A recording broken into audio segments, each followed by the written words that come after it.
नमस्कार, आप देख रहे हैं न्यूज़ 18 बिहार झारखंड का डिजिटल प्लेटफॉर्म दुनिया की खबर में आपका स्वागत है। मैं हूं शुभे मिश्रा आपके साथ। वेनेजुएला के निकोलस मादुरो को अमेरिकी सैन्य बल ने कराकस में से उठाकर सीधा न्यूयॉर्क पहुंचा दिया।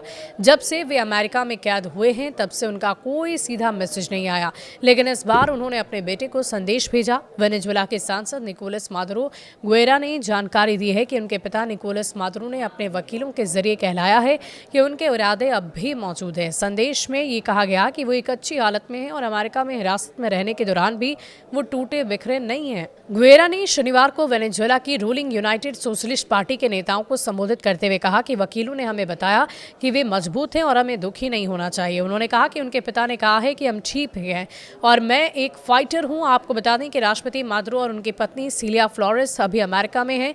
उन्हें ड्रग्स संबंधी अपराधों की अगली सुनवाई तक के लिए ब्रुकलिन की जेल में रखा गया है।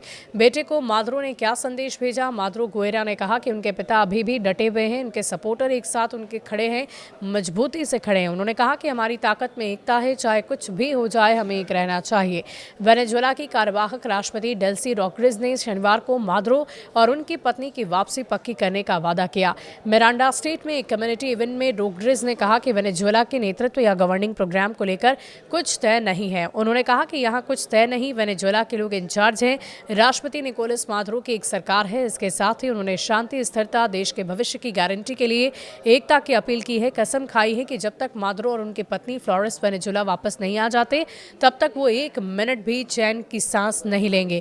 उन्होंने बताया कि 1 साल पहले उन्होंने मादुरो के तीसरे टर्म की शुरुआत में उनके साथ शपथ ली थी और कहा है कि आज 1 साल बाद हम उनकी आज़ादी के लिए शपथ ले रहे हैं। रोड्रिग्स ने कहा कि मादुरो को बचाने की कोशिश में राष्ट्रीय एकता अहम होगी और इस बात को फिर से दोहराया कि उनकी सरकार मादुरो की तय की गई 7 एक्शन लाइन्स को लागू करके जारी रखेगी। एजेंसी सिन्हुआ के अनुसार अमेरिका की ओर से की गई इस कार्रवाई की पूरी दुनिया में कड़ी आलोचना हुई है। अमेरिका में भी वेनेजुएला पर हुई इस कार्रवाई के खिलाफ बोलने वालों की कमी नहीं है। फिलहाल इस अमेरिका के कदम को लेकर देश और दुनिया भर में चर्चा हो रही है, लेकिन देखने वाली बात होगी कि इन चर्चाओं के बीच में जिन्हें बंदी बनाया गया है उन्हें कब तक छोड़ा जा सकता है और आगे क्या स्टेप अमेरिका की तरफ से लिया जाएगा।